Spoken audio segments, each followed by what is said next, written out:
Welcome back to our channel. 7 వారాల వెంకన్న పూజలు, నోములు, వ్రతాలు ఇట్లాంటివన్నీ కూడా బాగా వైరల్ అవుతున్నాయి. కొంతమంది 7 వారాలు చేసి 8వ వారం స్వామివారికి వడ్డీ చెల్లిస్తే కోరిన కోరికలు తీరుతాయని కొంతమంది. లేదు 7 వారాలు చేసి మీరు మిగతా యాక్టివిటీస్ లేదంటే స్వామివారి మాల వేయాలని ఇంకొంతమంది. అసలు నిజంగా 7 వారాల శనివారాల వ్రతానికి సంబంధించి చరిత్రలో ఏమైనా ఉందా? మనం ఆచరించే నోము కావచ్చు, 7 వారాల వ్రతం కావచ్చు, కరెక్టేనా? సో ఇట్లాంటివన్నీ కూడా మనం తెలుసుకుందాం. ప్రజెంట్ మన స్టూడియోలో రాఘవ సతీష్ శర్మ గారు ఉన్నారు, మాట్లాడదాం. గురుగారు నమస్కారం. శుభాశీస్సులమ్మ. సో వెంకన్న స్వామి గురుగారు ఎందుకలా నవ్వుతున్నారు? మనిషి తన స్వార్థానికి భగవంతుణ్ణి వాడుకునే విధానం చూస్తే కడుపులో నుంచి దేవుకొచ్చి ఉమ్మేయాలనిపిస్తుంది. ఉన్న వాస్తవం చెప్తున్నా. నా ఇన్నేళ్ల జీవితంలో వెంకటేశ్వర స్వామి యొక్క విధానము, అలాగే ఆయన అవతార మూలము, ఇవన్నీ పెద్దవాళ్ళ ద్వారా తెలుసుకున్నవి, నేను చదివి తెలుసుకున్నవి ఏవైతే ఉన్నాయో అందులో ఎక్కడ ఈ 7 వారాలు చేయి, 8 వారాలు చేయి అని నేను చదవలా. అదేంటి? నేను చదవలా.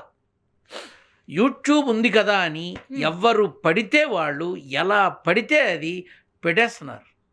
ఇష్టం.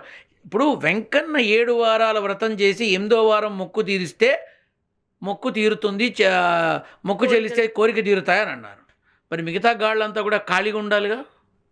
మిగతా దేవాలయాలని ఖాళీ ఉండాలి కదా. నువ్వు 7 వారాలు చేసినా చెయ్యకపోయినా తిరుమల కొండ కలియుగ వైకుంఠం అది ఎప్పుడూ అలానే ఉంటుంది. మనుషుల్ని పిచ్చివాళ్ళని చెయ్యకండి, మూఢభక్తుల్ని దోచుకోకండి, మనుషులకి అక్కర్లేనివి ఆపాదించి మీరు బాగుపడాలని చూడకండి. నేను చెప్పేది అదే. అంటే ఇప్పుడు చాలా మంది పండితులు చెప్తున్నారు అండ్ యూట్యూబ్లో చాలా వైరల్ అవుతున్నాయి. బాగుంది కదా. 7 వారాల వ్రత విధానం ఎలా చేయాలి, వరిపిండితో ఎలా 7 దీపాలు పెట్టాలి, ఎలాంటి నైవేద్యాలు పెట్టాలి. ఒకసారి అందరూ అసలు ఈ 7 వారాల వ్రతం అనేది ఫస్ట్ మాట్లాడింది ఎవరో వాళ్ళని అడగండి. చెప్తారు. ఏంటమ్మా ఇది? నేనైతే ఒకటే, వెంకటేశ్వర స్వామి అంటే కలియుగ దైవం, కలియుగ వైకుంఠం అంటారు. 7 వారాలు మొదలు కాకముందు వెంకన్న లేడా? మొక్కులు తీర్చలేదా? ఆయన కోరికలు తీర్చలేదా? ఆయన వచ్చి కాపాడిన దాఖలాలు లేవా? నిన్నగాక మొన్న కూడా వాళ్ళు వెంకన్న దర్శనం చేసుకొని వస్తుంటే పల్నాడు జిల్లాలో రోడ్డు మీద ప్రమాదం అయితే కారు నాశనం అయింది. వాళ్ళంతా క్షేమంగా ఉన్నారు. తిరుమల వెళ్ళొచ్చాం కాబట్టి వెంకన్న మమ్మల్ని కాపాడాడు అన్నారు. వాళ్ళు ఏమైనా దీక్షలు చేశారా? ఈ భక్తుల్ని దోచుకునే విధానము నానా రకాలుగా మొదలైంది. అందులో కొంతమంది వాళ్ళ ఆలోచనలు మరింత పదును పెట్టి బయటికి తీసుకొస్తున్నారా అనుకుంటున్నాను. అంతే. నాకు తెలిసింది మాట్లాడతానమ్మా, తెలియంది నేను మాట్లాడను. ఇప్పుడు నా తల్లిని మించిన దైవం ఎవరు లేరు. వెంకన్న లేదు, నారసింహుడు లేడు. నా తల్లి ద్వారా నేను తెలుసుకున్న వాటిలో, నేను నా అంతటా తెలుసుకున్న వాటిలో వెంకటేశ్వర స్వామి యొక్క విధానంలో వేల్పు మొక్కు 1000 ఏళ్ళు అని ఒక సామెత ఉంది. ఒక్క అన్నవరం తప్ప మిగతా ఏ భగవత్ స్వరూపమైనా సరే సరే పో తర్వాత మొక్కు తీర్చు అని అంటాడు. కానీ అన్నవరం సత్యనారాయణుడు మాత్రం మొక్కి తీర్చవకదు అని ఇదిగో అన్నట్టుగా మరణాన్ని చూపిస్తాడు, మళ్ళీ వదిలేస్తాడు. పీక పిసికి అయిపోయింది నా జీవితం అన్నట్టు చేస్తాడు, మళ్ళీ వదిలేస్తాడు. అలా ఆ మొక్కు తీర్చకపోతే మాత్రం ఖచ్చితంగా మనం విడుదల పాలవుతాం. కానీ మిగతా ఏ రూపము కూడా కాస్త జాలి తలుస్తూ ఉంటుంది. అందులో వెంకన్న మరీ జాలి తలుస్తాడు. విషయం ఏమిటంటే, ఇదివరకు తిరుమల వెళ్ళడానికి ఇన్ని వసతులు లేవు. అప్పుడు తిరుమల దర్శనం చేసుకోవాలి అని అనుకున్న వాళ్ళు దండం పెట్టుకునేవాళ్ళు.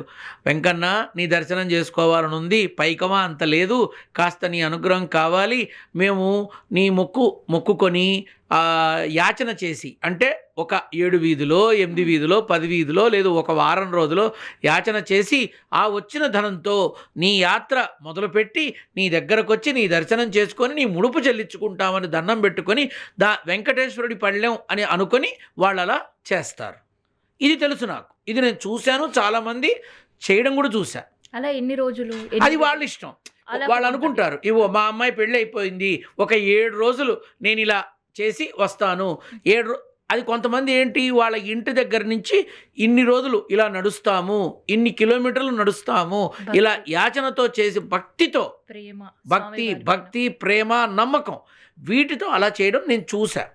అలాగే కొంతమంది ఏం చేస్తారు, వాళ్ళ పూజా స్థలంలో వెంకటేశ్వరుడి దీపం పెడతారు.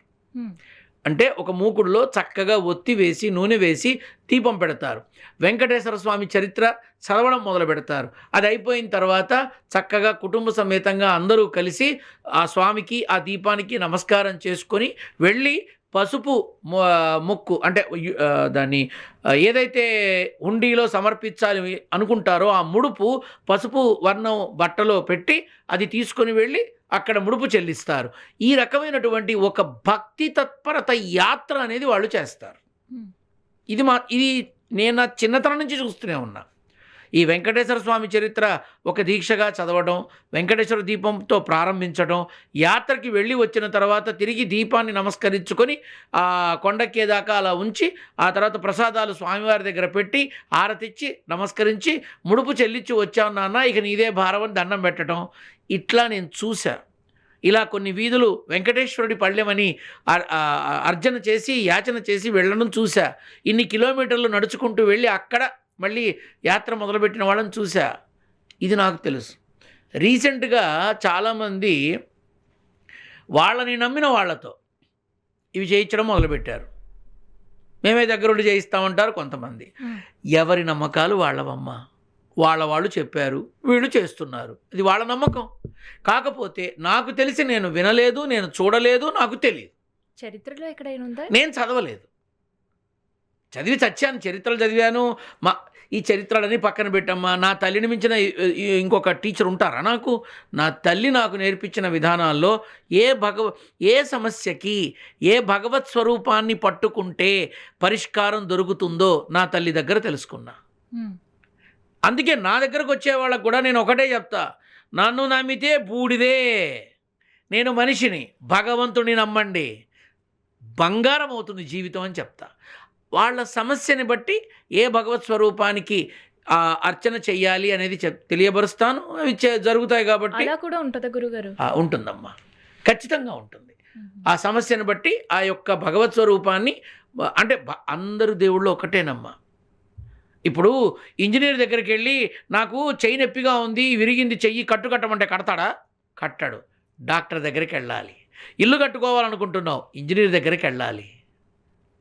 ఇట్లా నీకు చదువు నేర్చుకోవాలనుకుంటున్నావు, టీచర్ దగ్గరికి వెళ్ళాలి. ఇలా కొన్ని విభాగాల అధిపతులు ఎలా ఉంటారో ఆ సమస్యలకి సంబంధించిన రూపాలు అలా ఉంటాయి. విఘ్నాలన్నీ తొలగిపోవాలి అంటే విఘ్నాధిపతినే కొలవాలి. అది ఎలా? వాళ్ళ సమస్యను బట్టి కొలుచుకుంటే సరిపోతుంది. మమ్మల్ని నమ్మితే ఏమొస్తుందమ్మా, భగవంతుడిని నమ్మాలి. కానీ అయితే ఇప్పుడు 7 వారాల శనివారాల వ్రతం చాలామంది ఇన్ఫ్లుయెన్సర్ 7 వారాలు ఎందుకు, 11 చేయొచ్చు, 21 చేయొచ్చు, బతికున్నంత వరకు చేయండి. ఇంకా ఫలితం వస్తుందేమో, ఇంకా అద్భుతంగా వస్తుందేమో, ఓ 100 ఎకరాల భూమి వస్తుందేమో. చెయ్యండి. 7 ఎందుకు చెప్పారా? 7 చేస్తేనే నీ కోరిక తీరుస్తానని ఏమన్నా వెంకన్న చెప్పాడా ఫోన్ చేసి? ఎంత పిచ్చి కాకపోతేనమ్మా. చాలామంది అమాయకులు, చాలామంది పెద్దవాళ్ళు, చాలామంది ఈ యూట్యూబులు చూడడం అలవాటైపోయింది. మొగుడికి అన్నం పెడుతున్నా కూడా ఇవి చూస్తూ ఉంటారు, పట్టించుకోరు పెద్దవాళ్ళు. సో ఇలా చెప్పారని వీళ్ళు వెంటనే వాళ్ళ గ్రూప్లో పెడతారు, ఈయన ఇలా చెప్పారు మనం చేద్దాము అందరం కలిసి అని. చెప్తున్నాను కదమ్మా, అమాయకుల్ని, మూఢభక్తుల్ని, ఇట్లాంటి వాళ్ళందరినీ కూడా ఈ విధానంగా అలవాటు చేసి లబ్ధి పొందేవాళ్ళు చాలామంది అవుతున్నారు తప్ప ఎంతమందికి కోరికలు తీరే? చిలుకూరు బాలాజీ టెంపుల్ చుట్టూతా 108 తిరిగితే కనుక వీసా వస్తుంది అని ఒక ప్రాపకాండ చేశారు. తిరక్కపోతే రావట్లేదా? ఎవరు వెళ్ళట్లేదా? 108 సార్లు 3 సార్లు తిరిగినా వీసా రాలేదని వచ్చాడు. ఇవాళ వాడు వెళ్ళి 7 ఏళ్ళు అయింది తెలుసా నీకు? 3 సార్లు తిరిగాడు, రాలా.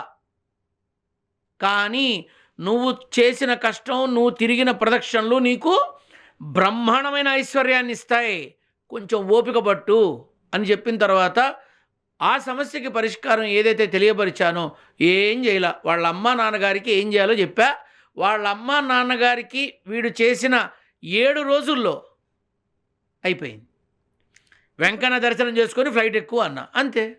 నేను అనేది ఏంటంటే ఇప్పుడు- మూఢ భక్తుల్ని మోసం చేయకండి, అమాయకుల్ని మోసం చేయకండి.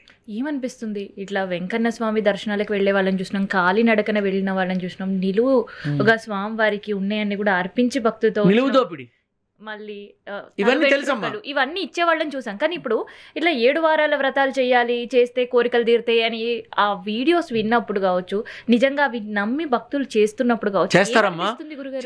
చేస్తారు ఖచ్చితంగా. ఎందుకంటే నమ్మకం అవుతుంది అన్న నమ్మకం మనిషిలో ఉంటుంది. నాకుండదా? నాకు ఉంటుందిగా. నేను ఇంకా ఏదైనా చెయ్యాలి, నా నాన్నకి ఇంకా చెయ్యాలి, ఇంకా చేస్తే నేను ఇంకా దగ్గర అవుతా అని నాకు ఉంటుంది. అది నమ్మకం. ఆ నమ్మకాన్ని పసిగట్టి ఈ రకమైనటువంటి వ్యాపార విధానంలో లబ్ధి పొందేవాళ్ళు చాలామంది ఉంటారు. ఇప్పుడు నేనున్నాను, నా దగ్గరకు వచ్చేవాళ్ళు వేల మంది ఉంటారు.